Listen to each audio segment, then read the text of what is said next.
Hello, this is Brian P., and welcome to Scaling the Well. Please follow me on Instagram at Scaling the Well Podcast.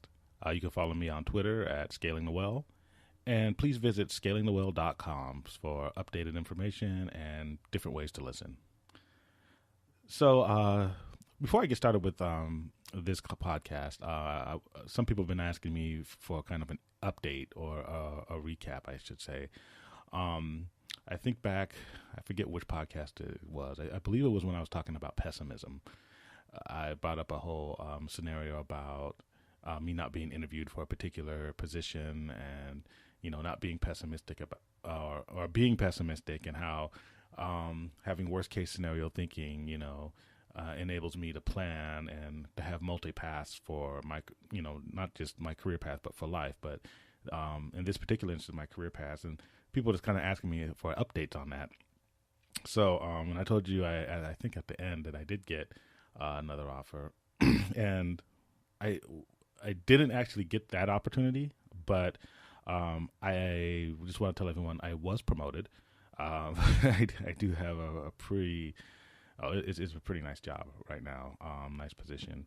And so I just want to kind of share some of these personal things that are going on in my life, because some of the concepts that I'm talking about, I don't just want to be blowing hot air. I want you to know that I'm actually utilizing them myself, and I want, you're part of this journey with me. So, and we're in this together. And so if there's anything that I can share, whether that's positive or negative, I have no problem sharing that with, the audience and you, my listeners. So yeah, everything worked out, and I will keep you updated, and hopefully, that this is going to be a great opportunity. So with that being said, this particular podcast, I was kind of thinking about some of the things that just go into life in general, and how did I become the person I am? And, the people who I know who are successful, how did they become the people they are?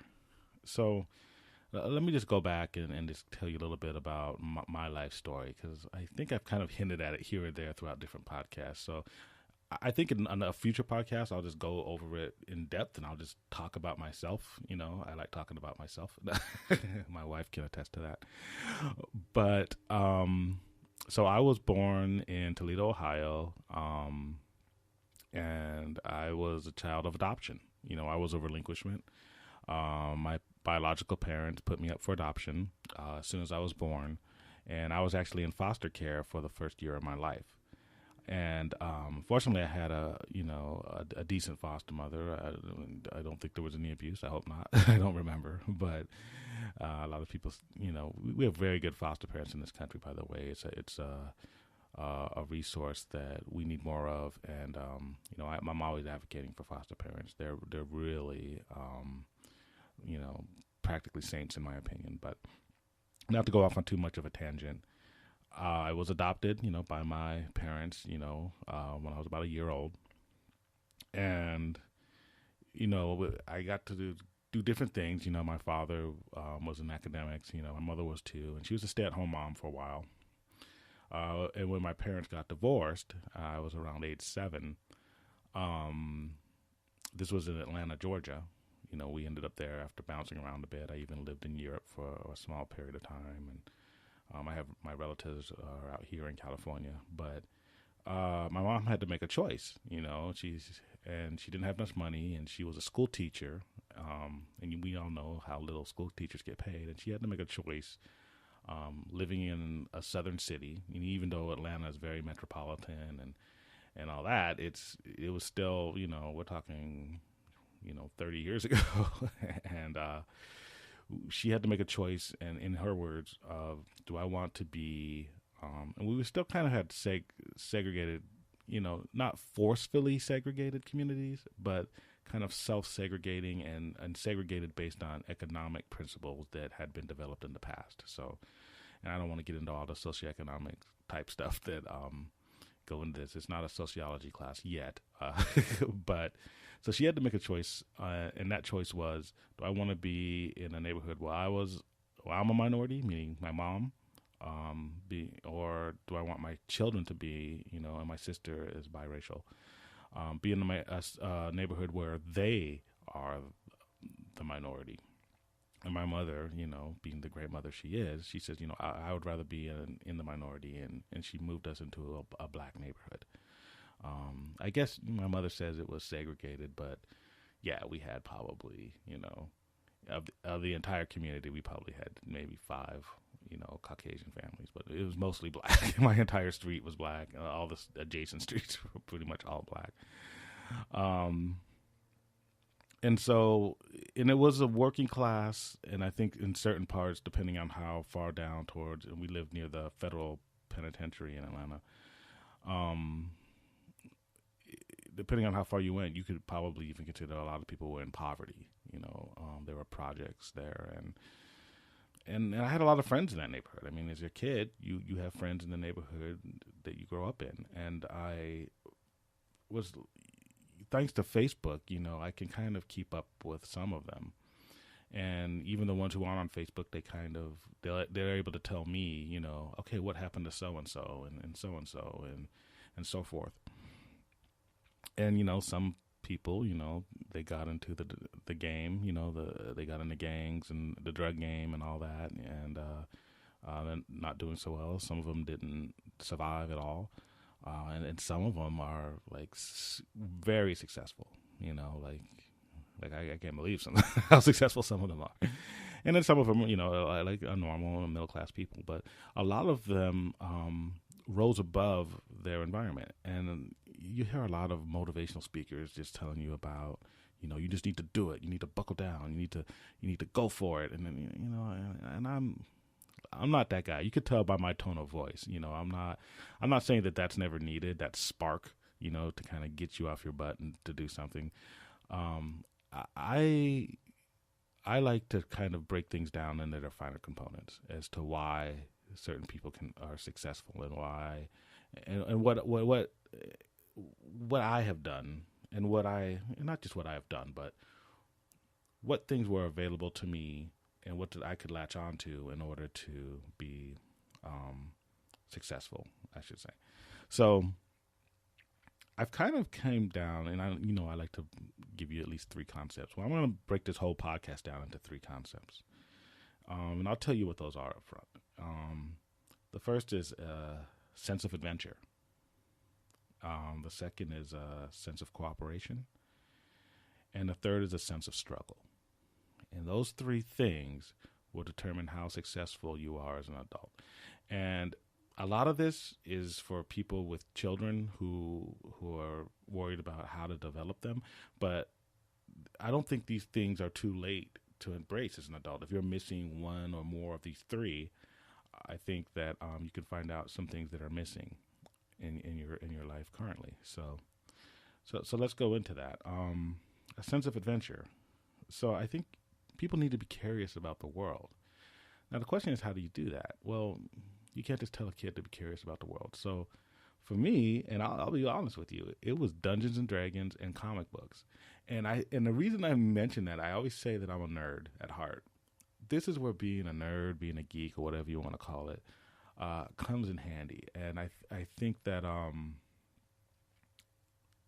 know that a lot of those kids who were in the same neighborhood that I was, and some of them who were even worse economic situations than I was, some of them who have made it, and that's why I was talking about, how Facebook, you can catch up with people, right?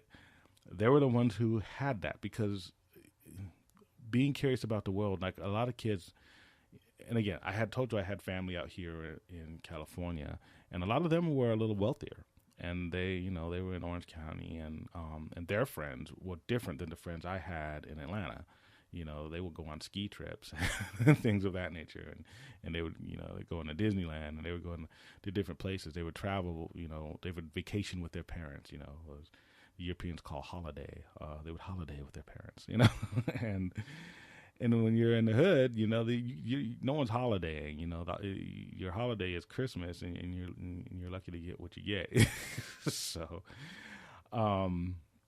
But something like, and by the way, that doesn't mean that there's a lot of kids I knew in Orange County and so forth, including my cousins that played Dungeons and Dragons. So I don't want to say this is exclusively, but what I would like to say and try to get across, it was kind of like a tool to, if you are in a particular situation in a particular neighborhood, how you can get your mind curious about what's possible in the outside world. Even though comic books and Dungeons and Dragons are fictional, what it does is like, wow, it starts to make you think outside of your current circumstances, and you think strategically. It teaches you to think tactically, um, and it just gives you a sense of wonder. And I think it's very important. And what are the consequences of not having that? Complacency. That's what. So when you see people, and it doesn't matter what economic situation they are, or where they are in the world, complacency is an issue, because complacency means I'm just going to sit where I am. I'll complain about whatever issues I have, and those issues may be legit, but I'm not going to do anything about it because I feel that I'm stuck. When I was going through a D&D campaign, or when I was reading X-Men, and waiting for that next issue to come out, I was thinking about, not only different dungeons, like going all over the map, visiting different towns, and even though these towns weren't real, I knew that I had the ability to travel in my mind, and I could share that experience with other people who are playing the same games or interested in the same things. Some people, it's just books. That's probably the most old school way. It's just reading books. I wasn't someone who liked to just read, but I would read a comic book, or I'd read the player's manual or the monster manual, or the Dungeon Master Guide for Dungeons and Dragons, which is actually more complicated than just reading a book. But because it held my interest, I became a very good reader, and I could just travel to these like fantastic places without actually leaving my house or my friend's house. So I think developing that curiosity about the world, even whether it's a fictional world or whatever, it starts getting you to think. So when you see a movie like Indiana Jones that came out, you're like, oh wow, there's kind of places, even though that's a fictional movie too. There's places like that on our planet. There's places that maybe I want to go visit someday. Maybe I want to go to India. Maybe I want to go to the Middle East. What are those places like? And you start incorporating these concepts into your psychology, and when you start thinking about problems, you start thinking about them on a world level, even as a young person, and you're not just thinking about what's going on in your head. And I think that gives you the ability to learn, and because I understand how math applies to something adventurous in the future or something I want to do in the future. I understand why reading is important. Because I was into reading these things that are fictional, I became a better reader when it came to things that I wasn't interested in, but I needed to get a good grade, so I didn't need tutoring or things like that. And yes, it helped that my parents were educators. So yes, I had an extreme advantage, but I'm more talking about the other people in my neighborhood who some of their parents were unemployed or never had jobs. Some of them were just on public assistance living in the projects, but we would play Dungeons and Dragons and stuff, and they would get interested. And some of these kids who had less money than me, less of a family support structure, as far as career and financially, have surpassed me, and I was like, and I talked to them, I was like, yeah, and they would always tell me like, oh, it was so great, you remember that campaign we did, or remember those comic books we used to collect, I wish I would have held on to them. If I held on to some of those comic books, I might be more financially successful myself, because they're worth a lot now, and I think I threw them away. But so yes, the ability to learn and the ability to be non-complacent, even if it's non-complacent in your mind, is such important. It's so important. So that's the first thing, a sense of adventure. The second concept is a sense of cooperation. For me, that came from team sports. And for other people, that could be clubs, it could be Boy Scouts, Girl Scouts, or what have you. I think that the one thing, we have a lot of criticisms of our public school system, but team sports, if you can get your kid into a team sport, I think it's great. It doesn't mean that they have to be good. It just means that they have to, be on the team. And even if it's like a YMCA team, it doesn't have to be a school team because not everyone makes the team or whatever. It could be just something that's just around the neighborhood, But why is this important? Well, it gives you an understanding of the value of other people and how they can contribute to your life and contribute to your success. Also, it gives you the value of your role. So maybe you're on a football team and it's not the necessarily role you want, or you don't think that. You find out how important your role is, and that's so valuable when it comes to future endeavors. And when you are part of an organization, when you get out into the workforce, knowing that even though you're not the CEO, you may be in the mailroom, but your role has value. And that's so important, because if you don't think that your role has value, you're not going to value work. I mean, who really, a lot of people say, there's some people who like to work hard and some people who don't. I don't necessarily buy into that. I think there's some people who've been trained and brought up to work hard. But I think even if you don't have a support system at a young age where you developed a work ethic from your peers or your parents or whatever, if you get into a situation where you feel that you have value, you're going to appreciate that organization. You're going to appreciate your role in that organization, and you're going to strive to do the best that you can do. And that's important. Like I said, there's multi-path theory. Like, there's different ways to get to a good work ethic. And sometimes it's just because, hey, you were born on a farm and your granddaddy was a farmer and your dad was a farmer, and you're just used to waking up at 4 a.m. and doing chores. That's one way to do it, Another way to do it is to just find out that, you have something to offer. And whatever role you've been assigned, you're lucky to have that role, and it has value. And not only that, your superiors, whether it's on the team, your coaches or whatever, or whether it's your boss, they find value in that position. And then the consequences of that, it could be complacency again, but it's also arrogance, because if you're not working with other people, and you don't find the value of their contributions. So let's say even if you do have a good work ethic, but you don't appreciate the other people on your team, or because you've never been on a team that had to accomplish a goal together, you become very arrogant, and you become very frustrated when you have to work together with other people. And that's probably, especially in an organizational environment. And I don't care if you're the entrepreneur. Like, yeah, you could start your own company and people have to do what you say. But if you're hard to work with, man, you're going to be in for a world of hurt. Seriously, you have to know how to work with people. Now, some people go into the military and they get that lesson, once they're adults. I think I am pro-military. I think that helps a lot of our young men and women. But for those of you who don't, you kind of have to learn that at a younger age, or else you may never get it, and you don't understand why you keep getting passed over for promotions, or you might not be, your friends aren't referring you to jobs, right? Because a lot of where your success comes from is from your support system. You're like, why didn't this person refer me to the job? And they just hired somebody and they know I can do this. And well, because you're difficult to work with. You don't know how to work as a team. You don't value the opinions of others. And I wouldn't want you, as somebody who's in HR, I just got the introduction to my new director who I'm supporting. And his thing was like, look, skills are great. And he's a former military man.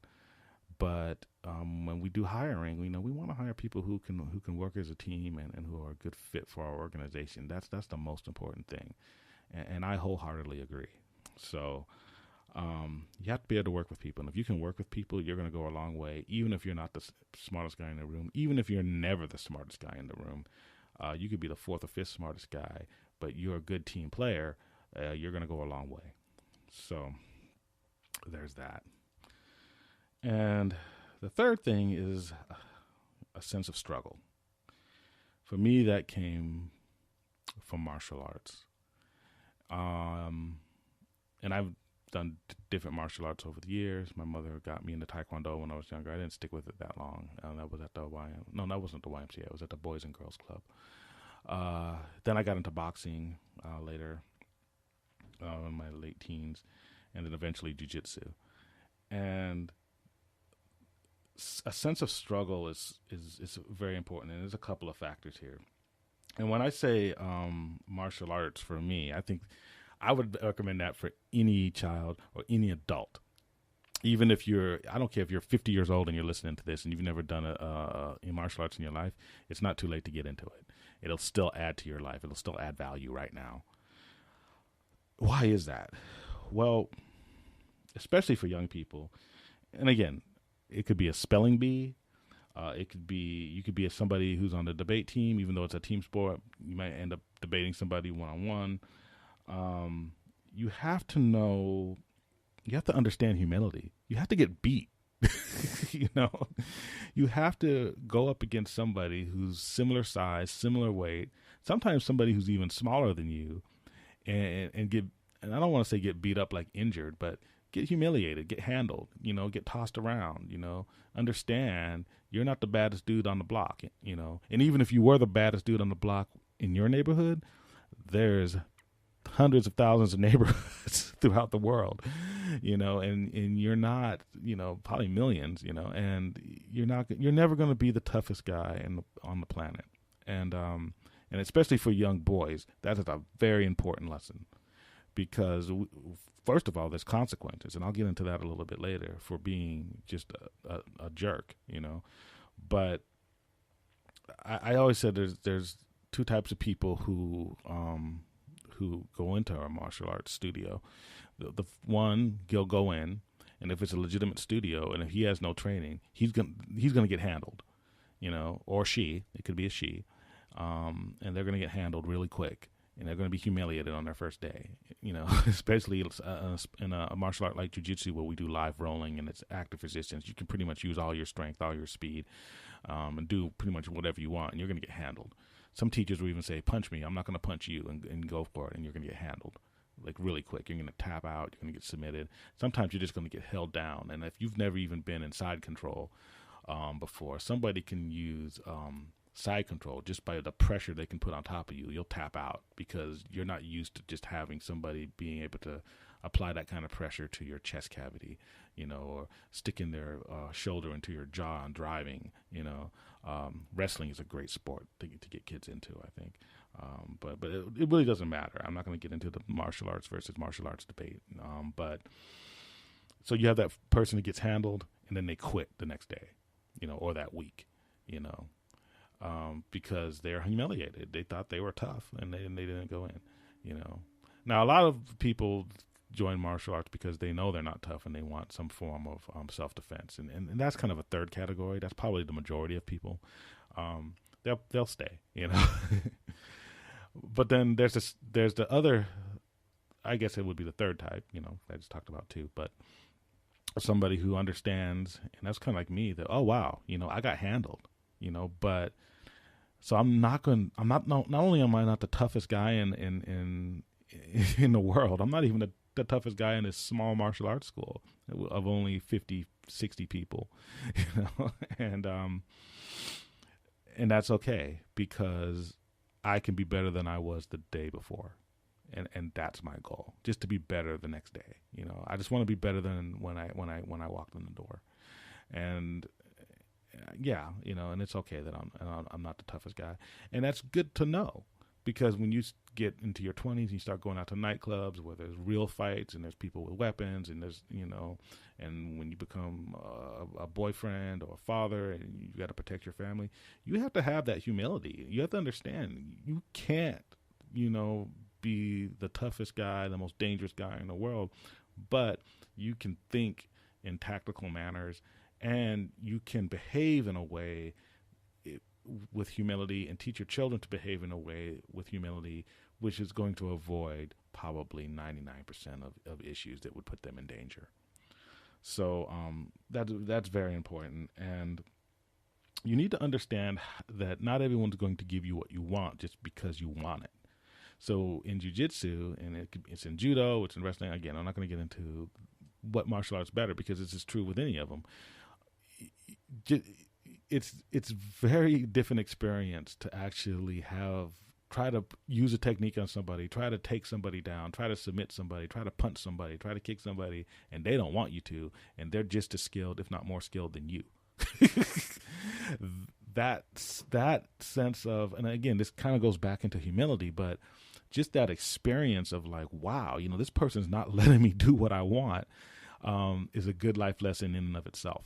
And I think that's something that a lot of people just aren't used to.